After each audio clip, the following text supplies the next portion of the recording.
Here's the area in our home where the mold was identified, and you can see it's a pretty good sized area. It's about 3 feet up, and then as we went into this other room here, we had mold throughout this area and then all along these walls here.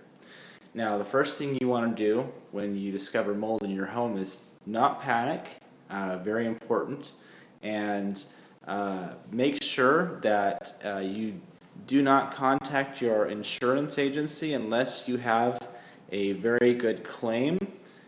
We had issues with our insurance agency, State Farm, which I do not recommend because they do not cover what they have on their policy.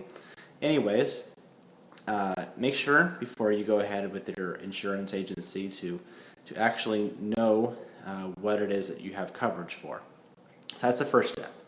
The next thing is, if you find out that you don't have coverage, don't panic. It doesn't take a lot of work. It's not too much effort to figure out how to go ahead and do this whole thing yourself. In fact, you could probably do it for less than the cost of most deductibles.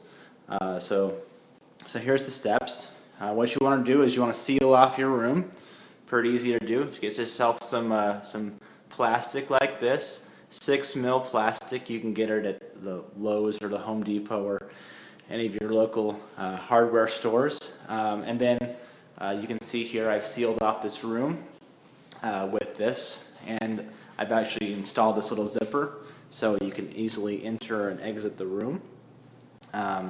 And of course, you also want to determine the source of the water, and whether that is a flood or a leak or whatever, and fix that problem. Obviously, that's an important step.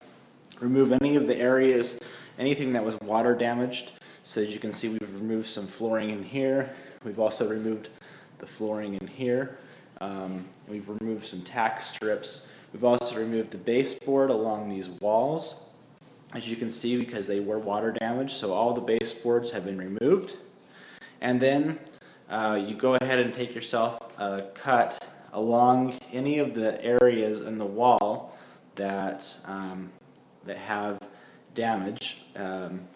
You do yourself a 24.5 inch cut. So make sure it's 24.5 inch. That way you can take a regular piece of drywall, cut it right in half. It's a 48-inch piece, and then you leave a 1/2 inch, so you can have a 1/2 inch off of the ground to have a little bit of space down there underneath. And then remove all of the insulation that got wet or anything in the back that got wet there.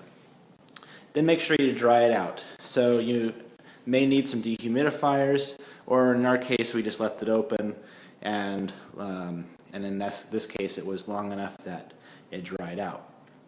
So the next thing you do is, after it's nice and dry, you've dehumidified, you take some Clorox solution. I used a 1 parts Clorox to 2 parts water solution, and I sprayed it on all these different areas here. So you spray it all along the wood, all along that back area there, and scrub it with a wire brush.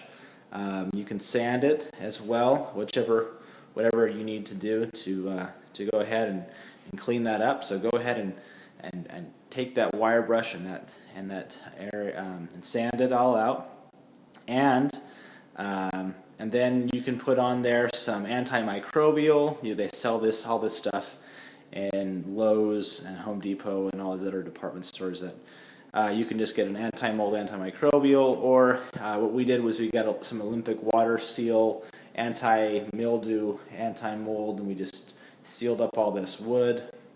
I also took the liberty of putting in a little bit of insecticide and termiticide here because we have some problems with termites. As you can see from the areas here, we've had some termite issues in the past, so I sprayed all that in there. And the next thing you need to do, after you've got this all cleaned out, dry, and treated, is you bring in these machines here. These are air scrubbers, which are basically HEPA vacuum cleaners.